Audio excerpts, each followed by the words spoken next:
नमोस्तु भगवान। महाराज जी, शरीर कभी भी पवित्र नहीं हो सकता, फिर भी लोग इसको पवित्र करने का कोशिश करते हैं। जबकि मन पवित्र हो सकता है, पर लोग इसको पवित्र करने के लिए उद्यम नहीं करते। तो महाराज जी कैसे लोगों को समझाएं कि मन को पवित्र करने के लिए भावना योग जैसे उपक्रम है, उसको जीवन में धार कर अपने मन को पवित्र करें, मार्गदर्शन करें। बहुत अच्छी बात कही है आपने। शरीर कभी पवित्र नहीं हो सकता, फिर भी लोग उसे पवित्र करने के लिए उद्यत रहते हैं। और मन को पवित्र किया जा सकता है, पर उसकी तरफ ध्यान कम देते हैं। बात बहुत गहरी है और समझने की। मुझे इसके पीछे एक कारण दिखता है। वो कारण ये है कि हमें शरीर की अपवित्रता दिखती है, इसलिए वो खलती है। जिसे शरीर की अपवित्रता दिखती है, वो खलती है, तो लोग उसे पवित्र बनाने की कोशिश करते हैं। स्नान आदि के माध्यम से सभी शरीर को पवित्र बनाते हैं, लेकिन शरीर अपना धर्म नहीं छोड़ता। रोज़ रोज़ पवित्र बनाते हैं और ये शरीर रोज़ रोज़ अपवित्र हो जाता है। लेकिन विचित्रता ये है कि मन की अपवित्रता कभी दिखती नहीं। जब मन की अपवित्रता दिखेगी नहीं, तो मन की अपवित्रता खलेगी नहीं। और जब मन की अपवित्रता खलेगी नहीं, तो हम उसकी शुद्धि का कोई प्रबंध कर नहीं सकेंगे। मनुष्य को चाहिए कि वो अपने अंदर झांक कर देखे, अपने अंदर की उस अपवित्रता की तरफ दृष्टि रखे। हमारे अंदर कितने काम, क्रोध, लोभ, मोह के विकार है, ईर्ष्या, द्वेष, दर्प और दंभ कितना भरा पड़ा है। हमारे अंदर की बुराइयां जब हमें दिखेगी, तब कहीं जाकर हम उनके निवारण का उपक्रम कर पाएंगे। तो पहली बात, अपनी बुराइयों को देखें। हम लोग रोज भगवान के सामने कहते हैं, प्रभु पतित पावन मैं अपावन, चरण आयो शरण जी। ईमानदारी से बोलो, अपने आप को अपावन मानते हो? भगवान को तो सुना आते हो, भगवान भी हंसते होंगे। अपने आप को अपावन मानते हो?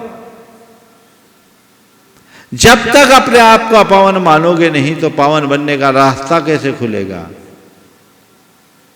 मैं अपावन हूं, मैं अपवित्र हूं, क्योंकि मेरे भीतर बुराइयां ठसाठस भरी है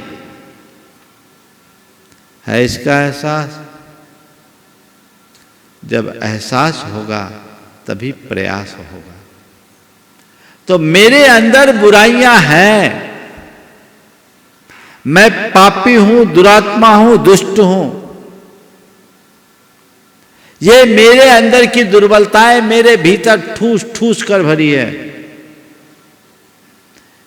मुझे इनका निवारण करना है। और ये निवारण कोई कठिन काम नहीं, बड़ी आसानी से हो। तन धोने के लिए 2 लोटा पानी चाहिए, उससे तन साफ होता है, फिर गंदा हो जाता है। मन के लिए कुछ नहीं चाहिए, तत्व ज्ञान की हल्की सी धारा चाहिए। एक बार साफ हो गया तो फिर कभी नहीं होगा। हमारे चित्त में जन्म जन्मांतरों की गंदगी है, उसके साफ स्वच्छता के लिए हमें सतत प्रयास करने की आवश्यकता है। सतत प्रयास करें। अभी महाराज जी ने भावना योग की बात की। भावना योग तन को स्वस्थ, मन को मस्त और चेतना को पवित्र करने का अभिनव प्रयोग है। जीवन में व्यापक बदलाव लाने का एक श्रेष्ठ उपक्रम है। प्रयास करें। जो लोग नियमित भावना योग कर रहे हैं, वो अपने जीवन में बहुत बड़ा रूपांतरण महसूस कर रहे हैं। आप भी कर सकते हैं। आपके अंदर भी ऐसी शुद्धि घटित हो सकती, जो जीवन को सहजता और सकारात्मकता से सराबोर करे, जिससे जीवन का पथ बेहतर और पवित्र बन सके। ये उपक्रम हो सकता है। तो उसके लिए सतत उपक्रम कीजिए, लगे रहिए, चलते रहिए। भावना योग का एक अभी शिविर की चर्चा आप सबसे बताई गई। मुझे जैसे जानकारी दी गई, बहुत थोड़े से नाम बचे, आप लाभ लीजिए। एक जिन लोगों को भावना योग का अनुभव है, वो अच्छी बात है। जिन्हें भावना योग का अनुभव नहीं है वो 3 दिन के शिविर में आए, जीवन में बड़ा बदलाव आएगा।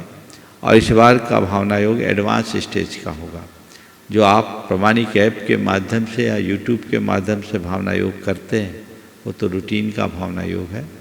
इस बार मैं चाहूँगा कि आपके रोज़मर्रा के जीवन में आगत समस्याओं के निवारण के लिए भी कुछ सूत्र दूँ, और वो लाभ उनको ही मिलेगा जो यहाँ प्रत्यक्ष उपस्थित होंगे। इसलिए इसका लाभ लेना चाहिए। जिनको भी अवसर और अनुकूलताएं दिख रही है वे अपना स्थान आरक्षित करें और युवा वर्ग को पहली प्राथमिकता दी जाए, ताकि वे अपने जीवन में व्यापक बदलाव घटित करके अपने जीवन को सफल और सार्थक बना सकें।